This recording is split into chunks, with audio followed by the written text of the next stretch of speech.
भरतपुर नाम के गांव में भोलू नाम का एक आदमी रहा करता था।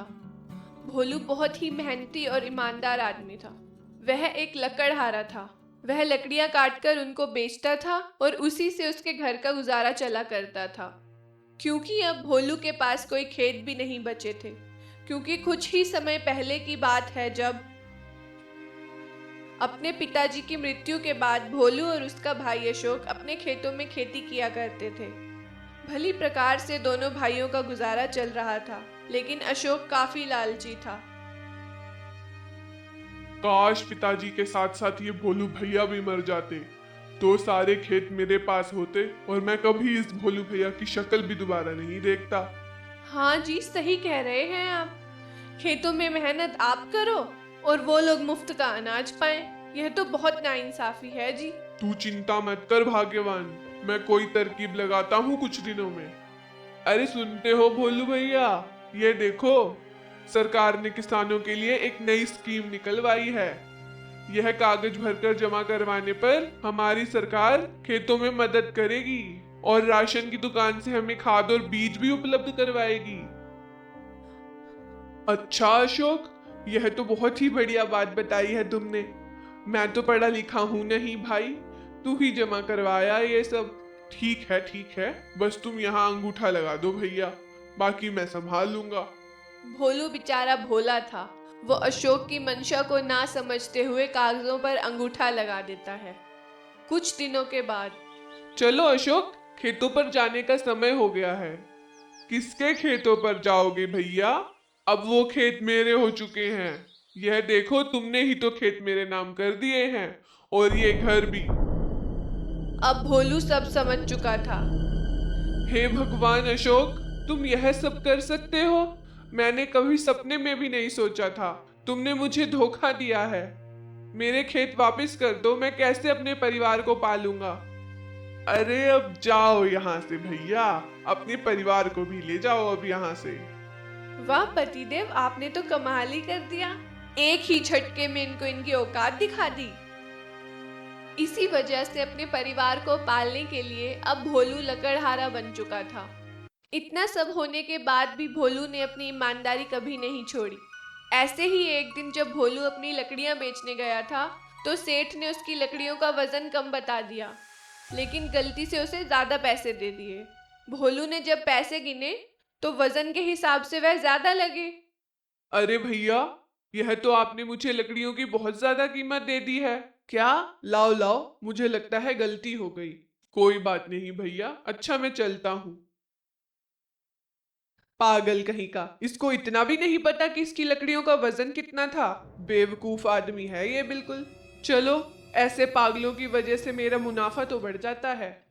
जी बस इतने ही पैसे लाए हैं आप? इतने से कैसे गुजारा चलेगा जी? बिटिया 2 दिन से स्कूल नहीं गई है, उसको किताब की जरूरत है। बिना किताब के स्कूल जाएगी तो मैडम जी डांटेंगी। क्या करूं मीना, इतनी लकड़ियां काटता हूँ लेकिन वजन करने पर वो कम ही निकलती हैं।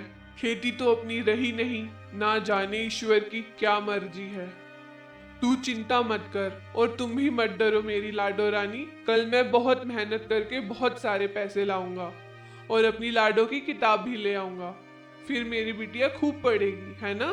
जी पिताजी, मैं बहुत पढ़ना चाहती हूँ। जरूर पढ़ना मेरी बच्ची। और पूरा परिवार सो जाता है। रात भर बरसात होती है और सुबह उठकर भोलू लकड़ी काटने चला जाता है। अरे यह क्या, आज तो सारे पेड़ गीले पड़े हैं जंगल में। अब मैं क्या करूंगा? घर में एक भी पैसा नहीं है। बिटिया की किताबें भी तो लेनी है। अरे हाँ, जंगल के बाहर खुले में नदी के पास जाकर लकड़ी काटता हूँ। वहां पर क्या पता हवा चलने से पेड़ों की लकड़ी सूख गई होगी अब तक तो। हाँ, यहाँ मेरा काम बन जाएगा। बहुत बहुत धन्यवाद भगवान।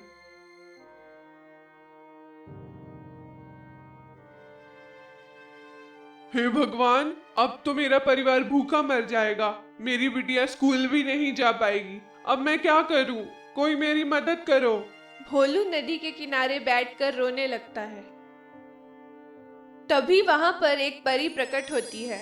वो भोलू से कहती है, मैं अभी नीचे से तुम्हारी कुल्हाड़ी ले आती हूँ, तुम चिंता मत करो। और वो परी भोलू की परीक्षा लेने का विचार करती है। परी नीचे जाकर एक चांदी की कुल्हाड़ी लेकर आती है। यह लो भोलू तुम्हारी कुल्हाड़ी। ये मेरी कुल्हाड़ी नहीं है, मैं नहीं ले सकता ये। तब परी दूसरी डुबकी लगाती है और अब की बार वो सोने की कुल्हाड़ी लेकर आती है। यह लो भोलू, यह तो तुम्हारी ही कुल्हाड़ी है, लो इसे ले जाओ। अरे क्यों मुझे परेशान करती हो परी रानी?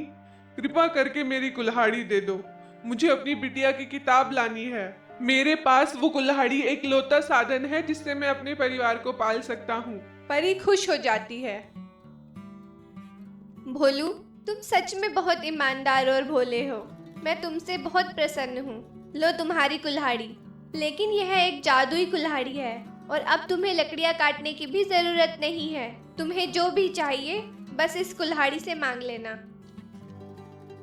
लेकिन ध्यान रखना भोलू, जिस दिन तुम्हारे मन में लालच आया तो इसका जादू अपने आप उल्टा हो जाएगा और तुम्हें भारी नुकसान भी हो सकता है। जी मैं ध्यान रखूंगा। भोलू अपनी जादुई कुल्हाड़ी लेकर घर आ जाता है। अब तो भोलू जादुई कुल्हाड़ी की मदद से बहुत बड़ा सेठ बन जाता है। अब भोलू के पास बहुत पैसा आ गया था, उसे अब किसी चीज की कमी नहीं थी। भोलू के जादुई कुल्हाड़ी की बात दूर दूर तक फैलने लगी। जब ये बात अशोक को पता लगी तो भैया भैया, मुझे माफ कर दो भैया, मुझे अपनी गलतियों का एहसास हो गया है। अरे अशोक कोई बात नहीं, कैसे हो तुम मेरे भाई? क्या बताऊं भोलू भैया, मेरे पास तो बस वही पुरानी जमीन है, बस गुजारा कर रहा हूँ। लेकिन बच्चों की पढ़ाई ये वो पैसे कम ही पड़ जाते हैं।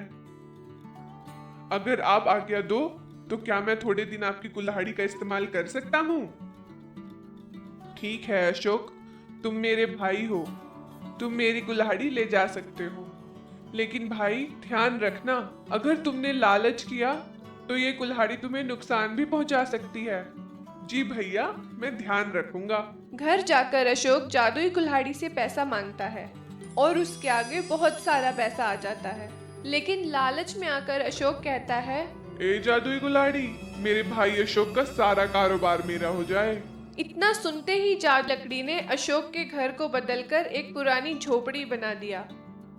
उसका सारा पैसा भी गायब हो गया, उसके सारे पशु, सारा सामान, सब कुछ गायब हो गया। यह सब देखकर अशोक ने अपना माथा पीट लिया। वो भागता हुआ भोलू के घर गया। मुझे बचा लो, मुझे बचा लो, मुझे माफ कर दो। जब भोलू को सारी बात पता चली तो वो बहुत दुखी हुआ, लेकिन भाई की भलाई के बारे में सोचकर वो बोला, हे परी रानी, आप जहाँ भी हो मेरी मदद करो। तभी वहाँ परी प्रकट हो जाती है। वो कहती है, इस मूर्ख और लालची इंसान की यही सजा है, सबको अपने कर्मों का फल भोगना ही पड़ेगा। और हाँ भोलू, अगर तुमने इसकी मदद करी तो तुम्हारा भी सारा धन गायब हो जाएगा। यह सब सुनकर अशोक वहीं बैठकर रोने लग जाता है। यही जीवन का चक्र है, जो जैसा करेगा वो वैसा भरेगा। ऐसी ही और मजेदार स्टोरीज के लिए इस चैनल को सब्सक्राइब करना ना भूलें और इस वीडियो को अपने दोस्तों के साथ जरूर शेयर करें।